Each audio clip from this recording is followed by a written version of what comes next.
watching this New York scam. The best way forward for America is to re-elect Joe Biden and Kamala Harris to 4 more years. The Republican speaker is hinging his entire ability to stay speaker on sending $60 billion more to Ukraine. Better late than never, so let's just get it done. Hello, I'm Nicole Killian in Washington, and welcome to America Decides. We're following breaking news out of New York, where a full jury and 1 alternate have been selected for former President Donald Trump's hush money trial. 2 previously selected jurors were dismissed earlier today. 1 expressed doubt about her ability to be fair and impartial, and the other faced concerns about the accuracy of some of his responses. The former president was in the courtroom all day today. And so is our Robert Costa, who joins us now. Bob, now that the jury has been selected, what happens next?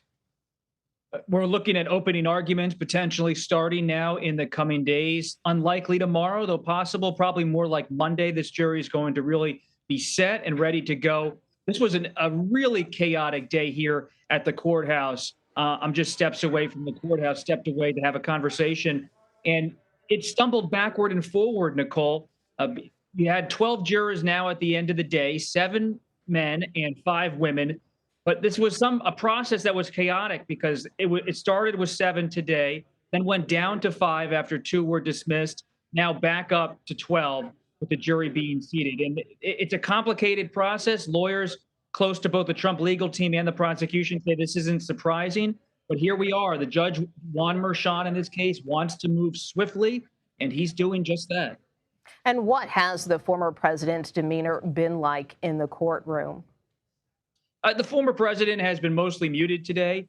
He is expected to maybe make some comments after he leaves court in the coming hour. But he has been told by the judge to be quiet. He can't be muttering. He can't do anything that would in some way intimidate a witness or a potential witness. Well, you talked about the significance of keeping quiet, yet prosecutors argue that Trump has violated his gag order multiple times. They're calling for him to be held in contempt. Is there anything else the judge can do at this point to stop the former president from speaking about this case? At this point, there's going to be a hearing next week about the scope of Trump's gag order. We know that Trump is not allowed to talk about jurors in this case or post about them in any way. He's been told not to mutter about them in court, even the possible jurors. He is allowed to talk about the district attorney, Alvin Bragg, the main prosecutor in this case. He's also allowed to talk about the New York judge, Juan Merchan. You have Trump, though, continuing to rage about this case on social media, arguing that prosecutors are out of line, that this is not a crime in any way. And these statements are certainly on a political level, not a legal level, stoking the grievances of his supporters as he runs once again for the White House. And it's such an unusual moment right now in the presidential campaign. The Republican frontrunner, the candidate who's presumptively the nominee of one of the 2 major parties in this country, sitting in a courtroom about to face opening arguments as a jury comes together. All right. Robert Costa following the latest developments for us out of Manhattan tonight. Thanks so much. And of course, one of the other big political stories that we are following today was from the Biden campaign. Over a dozen members of independent presidential candidate Robert F. Kennedy Jr.'s family endorsed President Biden in Philadelphia today. Biden is wrapping up a 3-day swing of the key battleground state. Our Weijia Jiang joins us now from the White House. And Weijia, what signal is the Biden campaign trying to send with these endorsements? Well, Nicole, I think the very fact that they had this announcement during a huge campaign event in Philadelphia shows how seriously Democrats are taking RFK Jr.'s run. I think earlier on it was easier to dismiss him, but he has been gaining traction. And they're not so much worried, of course, that he will win the presidency. But when it comes down to it, you know, this race between Joe Biden and Donald Trump is going to be won in just a handful of swing states. And if RFK Jr. can make a difference in those states, it could be devastating for President Biden. And so they're signaling that they're taking this seriously. And I think also, what more can you say except your own family is deciding to vote against you? I think that message speaks for itself. Yeah, and speaking of that, we did hear from several members of the Kennedy family today about their endorsement. Here's Carrie Kennedy, the sister of RFK Jr. Let's take a listen. We want to make crystal clear our feeling that the best way forward for America is to re-elect Joe Biden and Kamala Harris to 4 more years. Nearly every single grandchild of Joe and Rose Kennedy supports Joe Biden. That's right. That's right. The Kennedy family endorses Joe Biden for president. So let's talk about the timing here. Why are many of the Kennedys backing Biden now? Well, I think they have backed him for quite some time, but this is the first public endorsement. In fact, here in March, the president hosted more than 24 Kennedy family members, so they have a close bond. The president today recalled that both Robert F. Kennedy Jr. and, of course, John F. Kennedy were inspiring to him, and how he keeps a bust of Robert F. Kennedy in his office. And so I think this is just, an important time because they're really ramping up all their efforts to face off with Donald Trump. And it's interesting because Carrie Kennedy, during her remarks today and during several interviews today, she didn't really want to talk about her brother. In fact, in these remarks at the campaign event, she didn't even mention him by name, but she did insist that the race was only between Biden and Trump, that no one else could possibly win it. It's an awkward situation, but I think, they're trying to throw their support behind President Biden because, again, they are aware that there could be a spoiler vote because of their brother. And given that, we also heard from another sibling of RFK Jr., Joe Kennedy, who told reporters that his brother should drop out. Let's listen to him as well. Would you encourage your brother to drop out? Of course. Yeah. Sure. Okay. Sure. Of course I would. Appreciate it. So to your point about RFK Jr. potentially being a spoiler, is this an attempt to pressure him? Well, certainly, these are public remarks, and it's one thing to say them in public. You have to wonder the conversations that they are having in private, too. This is a political dynasty. This is a family that is very familiar with races and with politics in the U.S. And so, it's hard to imagine that they aren't having private conversations with RFK Jr. too, but it does send a signal to their relative if they're even willing to say it in public. And also during that interview, the former congressman stressed that we have to do everything we can to make sure not a single vote is taken away from Biden. All right, Weijia Jiang at the White House, thank you so much. And on Capitol Hill, House Republican leaders have put forward billions of dollars in foreign aid bills for Ukraine, Israel, and allies in the Indo-Pacific. Speaker Mike Johnson will likely need Democratic votes to get them over the finish line. Joining us now is New York Democratic Congressman Greg Meeks. He is the ranking member of the House Foreign Affairs Committee. Congressman, thank you so much for being with us. As we just mentioned, the Speaker has unveiled these 4 separate bills to deal with Israel, Ukraine, the Indo-Pacific, and other national security matters. Democrats insisted that the House should pass the Senate version of the bill that keeps all of these priorities together. Now it seems Democrats are willing to move forward with splitting them up. So what's changed here? What we're looking to do in as a timely fashion as possible is to make sure that Ukraine, Israel, the Indo-Pacific, and humanitarian aid is out. Ukraine, for example, is in desperate need. It has no more ammunition. It cannot continue the war that it has been winning for the last 2 years because we were giving them what they needed. And so the best way to do that would be to pass the bipartisan Senate bill. 70 members of the Senate voted for it. If the Speaker would have just put it on the floor, I believe we would have 300 votes for it.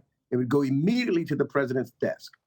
And so now we're playing these little games, I guess. And what Democrats have decided that it is so important for us to get it done that if they have to do it in these 4 trenches, but then put it together in one rule so that it goes over to the Senate and we can get something passed that way, we're willing to compromise and try to get that passed so that we can get it to the president's desk. And President Biden has said, if that occurs, he will sign the bill immediately. So nothing has changed with reference to what the content of it is. What has changed is the delay that has continued to happen with reference to the Republicans and their disorganization and them fighting among themselves. And so today, and even right now, we're still waiting for the Freedom Caucus and others to decide what they're going to do in regards to the rule and now some amendments that are being proposed. And speaking of the rules, you were in the Rules Committee meeting earlier as they were trying to craft this rule that will guide action on these bills. At this point, do you have any updates on that? Where does this stand? And will you and other Democrats support the rule? I haven't seen the final package yet, so we're still there. It has not been set yet. There's still negotiations taking place as we are talking right now. And so, I have to reserve any decision as to what will take place until we actually see the rule. I know Leader Jeffries is working very hard to see the rule and to make certain determinations, and I'm going to wait to see what he has to say about it also. But it's still not a finished product, Nicole. We're still waiting on the Republicans to come up with their final decisions. In the Rules Committee today, we saw Republicans going after Republicans and some saying that they would not vote for the rule. How many will not vote for the rule? All of those things are still up in the air. And we have to wait and see. And it just shows that they cannot run the government. That's the problem that we're having here. Yeah, well, we know earlier that there was also some speculation that this rule could include a change to the motion to vacate, but the speaker has now said that he won't change the rules. He said in a social media post that the motion to vacate from a single member has harmed the office and that he was encouraged to raise the threshold, but that any rule change requires a majority of the House, which we do not have. What is your reaction to that? My reaction is the dysfunction of the Republican Party. Look, already, which is very rare ever in the history of the United States, we've had 2 speakers in 1 term, and now they're looking to do maybe a 3rd. It's complete dysfunctioning of the Republican Party. And so, as you can see, anything that we've had to pass, keeping the government open, for example, it took Democrats to do that. And so we will continue to be the adults in the room. We will continue to look and listen and see what can be done so that our allies in Ukraine, Israel, the Indo-Pacific, humanitarian aid gets into those hands. But we've got to make sure that it is not held to the irresponsible actions of the Freedom Caucus or some Republicans. I still think that ultimately, what the speaker should do is put the bill on the floor, and there's a lot of Republicans, Nicole, who have told President Zelensky, for example, I was in the room with them, that they will make sure that they vote to get the things that the Ukrainians need. So then I would then call on them to sign the motion of discharge. 194 Democrats have already signed on, 1 Republican. We welcome 20 others to sign on. And there's been 20 that has said they see and know that the times has found us and we must get this aid to our allies. So I will be calling on all of them to sign the motion of discharge if their dysfunction continues so that we can do the right thing by our allies. All right, Congressman Gregory Meeks, we want to thank you so much for being with us this evening. Thank you for having me. Former President Donald Trump had another meeting with a foreign leader ahead of November. What Europe thinks about the possibility of a second Trump term. You are streaming America Decides. Welcome back to America Decides, turning now to the intersection of campaign politics and national security. Poland's President Duda became the latest world leader to meet with former President Trump in a 2.5-hour meeting last night. It was their first meeting since 2017 when Mr. Trump traveled to Poland and met with Duda in Warsaw. CBS News Face the Nation moderator and chief foreign affairs correspondent Margaret Brennan joins us now. And Margaret, you were actually on that 2017 trip. But in terms of the meeting last night, what came out of it? Well, we know from the Polish President Duda's public statements that they did discuss the war in Ukraine. And in fact, according to President Duda, Mr. Trump asked his opinion along with some specifics on NATO. And that's interesting because for all of the criticism of the Duda government in terms of human rights records, in terms of him running twice on an anti-gay platform, he is staunchly anti-Russia. So in terms of a persuasive voice on the Ukraine issue, he might be able to get through to Mr. Trump because President Duda, I was just looking back at my notes, it was back in 2019 that Trump and Duda had come to this agreement to rotate U.S. troops out of Germany and into Poland to be a buttress against Russia.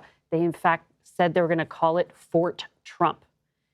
That project never actually happened. There were some different disagreements over how to execute it. That renaming didn't happen, though U.S. troops do rotate in to Poland.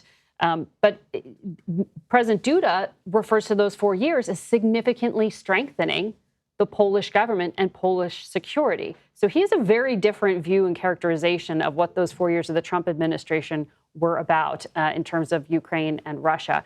But when it comes to where we are now, the conservative politics of Duda are where the Biden administration has problems with him, that anti-gay agenda. They have largely put aside some of those public criticisms of him of late because he's on their side when it comes to standing up to Vladimir Putin and being pro-NATO. Yeah, it definitely sounds like a delicate balancing act there. But in terms of some of these foreign governments that are taking meetings with the former president, why are they doing this in the middle of a presidential campaign? Well, it's hard here when we say, there's only one president at a time and you don't want to complicate the politics within the parties. The counter to that, for example, from the government of the United Kingdom, a U.S. ally, was it is standard to meet with opposition leaders. And that is part of a democracy, and that is part of prudent planning. And David Cameron, the foreign secretary now, the former prime minister, went down to Mar-a-Lago and held this meeting with Mr. Trump. Part of that, the UK government would argue, was strategic to talk to him about issues like Ukraine, because Mr. Trump, even out of office, is hugely influential in the conservative movement. We see this in our own polling. In the CBS News poll, 79% of self-described Republicans cite Mr. Trump as the most trusted source of information on Russia and Ukraine, more than the Pentagon, Nicole. I mean, why is that? It is. We are now in, this is a whole other, we could talk for an hour about the weaponization of information, distrust in journalists like us, distrust in media institutions. The wearing away of trust in our institutions is broadly an issue, not just in our democracy, but in many places. But that's pretty incredible that he is that much of a thought leader. By the way, it would help out Speaker Mike Johnson quite a lot if Mr. Trump came out and endorsed that Ukraine aid bill, which he hasn't done. And that has complicated the politics of the party. But back to your question about the leaders and who's going for meetings, when it becomes an issue is when it is a country that is in opposition to U.S. priorities or U.S. values. And that is why with Viktor Orban, the prime minister of Hungary, we talked about it, because at the time that the administration is trying to get support for Ukraine going and get Congress on board, Viktor Orban was standing in the way in Europe of more aid to Ukraine. He was also and has been saying openly racist things. So that is why the Biden administration does not embrace him. For the possible next president to be doing so, a former president, really runs counter to U.S. interests, is what the Biden administration would argue. And I guess more broadly speaking, how are global leaders watching this 2024 campaign? Nicole, it's incredible the number of diplomats I talk to who are all gaming this out, particularly in Europe. It was a question until that bill that Senator Tim Kaine and Marco Rubio co-sponsored and got through that, or as an amendment to make it hard for a future president to withdraw or stand in the way of NATO. That was crafted with one man in mind, the potential president, Donald Trump, because of his criticism of NATO. So there is planning on national security matters taking place to hedge against some of these risks that these European leaders would say, in particular, are posed by the Trump administration. But whether it's Asia, whether it's the Middle East, there is an eye towards election year politics and how things might change. There's been speculation that Israel's Prime Minister Benjamin Netanyahu might be trying to wait things out. He's politically embattled. And he was at one time close with Mr. Trump, though they've seemed to have some public spats as well. So the entire world is watching this election, and the world is literally, on a knife's edge on so many different fronts and so many different wars. Well, really fascinating discussion. Margaret Brennan, thank you so much for your reporting. And you can see Margaret on Face the Nation this coming Sunday right here on CBS News. Arizona Republicans blocked the latest effort to repeal the state's 1864 near-total ban on abortion, but some Republicans in the state Senate are now siding with Democrats. The details next. You're streaming America Decides.